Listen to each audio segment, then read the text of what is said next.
Hey, this is Terry, and in this video I want to discuss the I15 Prisma Mk2.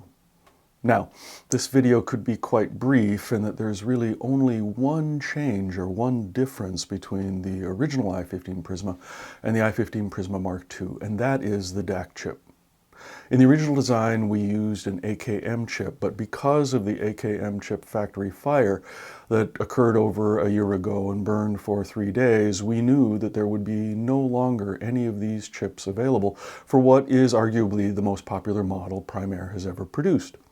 So, knowing well the ESS chips that are available, we knew that we could implement that DAC chip into the design and maintain the award-winning sound quality that the i15 has rightfully become known for over time through all of the many great reviews as well as the customer comments on that tiny but mighty little amplifier.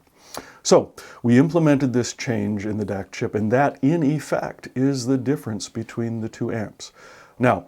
there is a subtle, and I have to emphasize subtle difference in the sound, but we worked very, very hard to maintain the basic sonic profile of that very powerful little amplifier. And as a result, the only way you're going to really be able to hear the difference is if you do a very careful A-B comparison, volume matched, and then what you might be able to hear, depending upon the resolving capabilities of the system, is that the AKM chip has this kind of pure, dynamic character to it, whereas the ESS chip has a somewhat more organic sound to it with an ability to render micro details with a little greater clarity, a little greater kind of natural sounding effect. And again, these differences are quite subtle. Everything else about the product remains the same, the features, the functionality. So the complete Prisma bundle of technologies, whether it's AirPlay, Bluetooth, Chromecast, Spotify Connect, and all of the future updates that we will be providing to that platform, adding new features and functionality, will be the same for both the original and the Mark II version. And the other fact that remains the same is the capabilities of that amplifier. Now, Bent, our chief engineer, and the design team have done a remarkable job of getting a power supply and input stage that gets the best possible output from the Hypex modules that we're using in that design. And in fact, when I think about how capable that little amplifier is, I'm reminded of a demonstration that I did when it was first launched.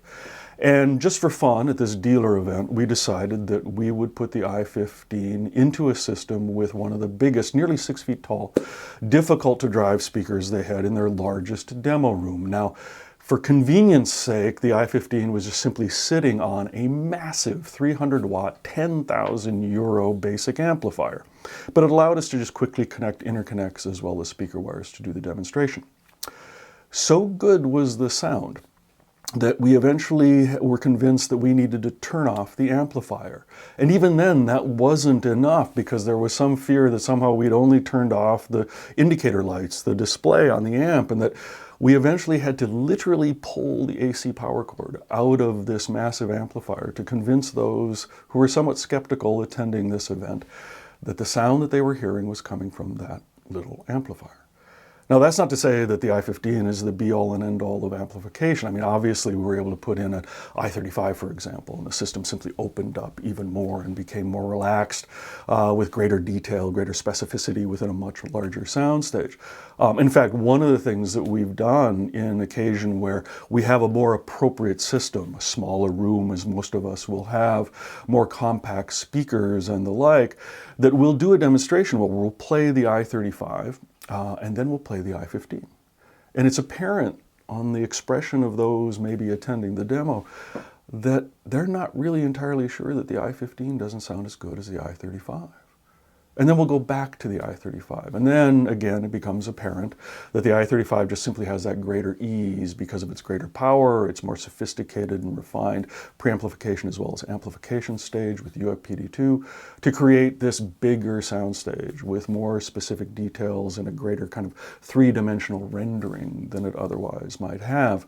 And that's a kind of tribute, I think, to the design team's efforts and their ability to have maintained that Primare sound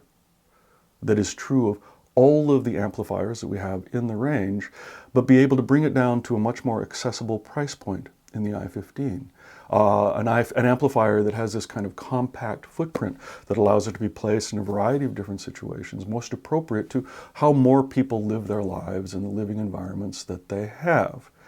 Now, the one thing that I'd like to mention while I wind up this video is that one of the things to keep in mind about the I15 Prisma as well as the SC15 Prisma is that the analog inputs, and there are two, some people miss this on occasion, there are the pair of RCA inputs, and then there's the 3.5 millimeter multi-purpose jack that's both an optical digital connection point as well as an electrical analog input, that both of those inputs are immediately digitized. We have a really sophisticated ADC circuit, an analog to digital conversion circuit, that immediately digitizes them, and that makes the design more effective, more efficient for the multi-purpose that we want to put it to, particularly in the SC15 where we do the WISA wireless connection system. And we worked very carefully on that because it was also the ADC that we put into the higher level products, the Pre35, I35, I25, for when we need to have a digital output, for example, or in the case of the Pre35, for its WISA connection. So all of those other amplifiers, preamplifiers, it is an analog throughput all the way. It's only in the I15 and the C15 that we have this analog to digital conversion. Now, we're pleased that the vast majority of reviewers who've listened to this analog input have commented on how great it sounds. And again, it allows for greater effectiveness and efficiency in the design, in part because these models, the I15 Prisma, I15 Prisma Mk2 now, and the SC15 Prisma, were really designed for digitally centered systems, or systems focused more on digital playback, digital sources. For those who are more analog-centered in their system construction, that's why we built the I15, the all-analog I15 integrated amplifier. And we're able to take the power supply that's otherwise devoted to things like the Prisma network player module, the DAC stage, the amplifier stage, and the I15 Prisma, or just the DAC stage and the Prisma module, and the SC15, which is effectively a network player. We're able to reconfigure that power supply to get the best, even better sound from those Hypex modules, and then allow for system building with things like the SC15 acting as a digital control center, a network player, as well as then the CD15 Prisma for those who don't need a digital inputs. And then you have a complete 15 series system with Prisma technology married to the amplifier technology that is part of that platform. For someone who has a digitally oriented system, you can use the I15 Prisma Mk2. You add the R15 moving magnet moving coil phono stage and say the DD15 CD transport. And there again, you have a complete system offering great flexibility in being able to play back virtually any source that you might have to a remarkable level. So, for more information on the I15 Prisma Mk2, on system building, go to our website, look at some of the YouTube videos we have on the original I15 Prisma, SC15 Prisma to learn more about that platform, as well as 15 series system building and virtually any other topic you might have, or any questions, to answer any questions you might have about Primare product. And that's about it. Thanks.